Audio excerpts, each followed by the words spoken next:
Kita bicara masalah hati, yang kita sudah tahu hadis Nabi SAW yang berbunyi, di dalam jasad seseorang manusia ada gumpalan darah. Kalau dia baik, maka akan baik semuanya, dia seperti rajanya. Dan kalau dia buruk, maka akan buruk semuanya. Itulah hati seseorang. Ulama membahas panjang lebar hadis ini, bahwasanya yang dimaksud dengan hadis ini adalah bagaimana hati yang diisi dengan dosa itu akan merusak seluruh anggota badannya. Seluruh anggota badannya. Jadi kalau misal ada satu saja penyakit hati, apa saja sifatnya, baik itu riya kah, iri dan dengki kah, apa saja, maka dipastikan itu akan merusak anggota tubuh dia. Artinya dari sisi penampilannya pun akan terganggu. Mukanya, paras wajahnya akan berubah. Orang yang biasa iri dan dengki, wajahnya beda dengan orang yang hatinya nggak ada penyakit iri dan dengki. Beda. Memang ada cahaya-cahaya keimanan di situ di wajahnya. Tentu ini bahasanya besar kalau saya ingin bahas juga hubungkan dengan masalah ibadah. Tapi kita cukupkan dengan masalah penyakit hati yang memang dari penyebab anggota tubuh seseorang selalu terjerumus dalam dosa. Efek besar sekali terhadap hati yang diisi dengan kemaksiatan itu akan berpengaruh kepada fisik dia, dari rambut sampai ke kaki. Subhanallah, pada saat ulama hadis dengan pekahnya menjelaskan kenapa Nabi SAW pada saat meninggal, mohon maaf ini kalau teman-teman yang punya uban, gitu kan? Tapi kita bicara tentang Nabi SAW. Nabi SAW waktu meninggal tidak memiliki uban kecuali 3 lembar. Umurnya 63 tahun. Ini mungkin kalau orang cuma baca sepintas, oh Nabi SAW memang tidak ada ubannya. Tidak ada sesuatu yang penting bagi dia kalau dia tidak kaji lebih dalam. Tapi kalau kita kaji lebih dalam sebagaimana sebagian ulama hadis, mereka mengatakan apa sebabnya Nabi SAW tidak memiliki uban kecuali 3 lembar di umur 63 tahun. Sementara banyak manusia umur 30 tahun, 40 tahun sudah ubanan. Dan secara ilmiah terbukti uban itu datang karena banyaknya beban pikiran. Kalau tidak, maka ada kesalahan teknis dari penggunaan zat-zat ilmiah di rambutnya. Itu mungkin.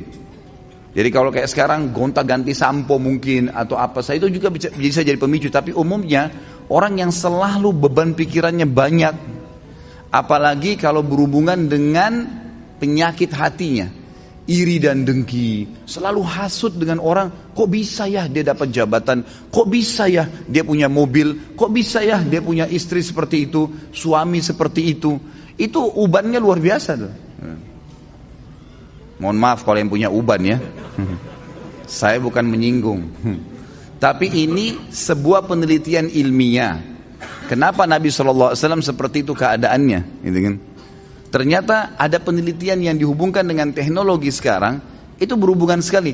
Nabi SAW dikatakan dalam hadis Bukhari oleh Aisyah radhiyallahu anha, Nabi SAW tidak pernah marah, kecuali hukum Allah dilanggar. Kalau yang berhubungan dengan urusan dunia, nggak pernah beliau marah. Lebih banyak memaafkan. Sampai ada seorang sahabat datang mengatakannya, Rasulullah, saya punya kebun nih, pegawai saya banyak, sering buat salah. Yang kurma disortir salah sortirannya, yang diturunkan tunda waktunya, mestinya harus panen sekian banyak, ditunda besok dan seterusnya, banyak masalah nih. Berapa kali kami harus maafkan pegawai kami? Apa jawaban Nabi SAW? Maafkan mereka walaupun sampai 70 kali. Bukan keluarkan, pecat. Nabi SAW lebih lari kepada masalah memaafkan. Ternyata orang kalau lebih mendahulukan untuk sudahlah maafin, ya sudah ikhlaskan, semua berhubungan dengan masalah hatinya ini, itu berpengaruh kepada organ tubuh semuanya. Subhanallah, ketegangannya gitu kan, stres, semuanya itu akan hilang karena dia pelongkan. Dan saya sudah bilang ikhwah dan akhwat rahimakumullah, dalam agama kita, kalau ada seseorang berbuat jahat dengan kita, jangan balas kejahatan dengan kejahatan. Enggak boleh orang gunjing kita balas dengan gunjing. Dia dosa, kita dosa. Dia dihukum, kita dihukum. Sementara saya sudah bahasakan sering di pertemuan kita, dosa itu pasti punya efek jera yang besar. Kalau kita mencuri 1 juta, hukumannya bukan Allah akan ambil 1 juta dari kita, tapi Allah akan buat kita masuk rumah sakit dibiayai 100 juta. Efek jerah dari 1 juta yang dicuri. Sejam berbuat zina, Allah bisa menghukum dia dengan sebulan sakit. Mungkin dia sempat menendang seseorang karena dia anggap dia punya power, atau seekor kucing yang jalan di jalanan karena menganggap iseng, kucing itu nggak ada apa-apanya, nggak bisa melawan saya, ditendang. Pastikan efek jerahnya, satu waktu dia jalan dengan sepatu bagus, jalanannya bagus, kakinya keseleo, 2 minggu sakit. Efek jerah dosa itu besar, gitu kan? Jadi jangan sampai kita menganggap orang buat dosa itu oke-oke saja. Atau antum pernah punya peluang berbuat dosa, misal satu waktu pernah peluang bisa berzina nih dengan seorang wanita yang antum sangat kagumi, atau seorang akhwat kita punya peluang berzina dengan seorang ikhwah yang dikenal dengan kagumi. Lalu kemudian tidak jadi. Syaitan membisikkan kita, coba dulu saya zina aja ya. Yang penting saya sudah zina dengan orang yang saya cintai, yang saya sukai. Toh saya juga sekarang bisa taubat. Keliru. Karena taubat itu hanya membersihkan kita dari hukuman hari kiamat. Tapi di dunia harus ada pembersihan. Tidak bisa tidak. Tidak ada dosa yang tidak punya efek jerah. Mesti ada. Sekecil apapun. Tentu efek jerahnya itu sesuai dengan kadar perbuatan. Tapi lebih berat daripada perbuatan dia. Dosa seperti segelas racun.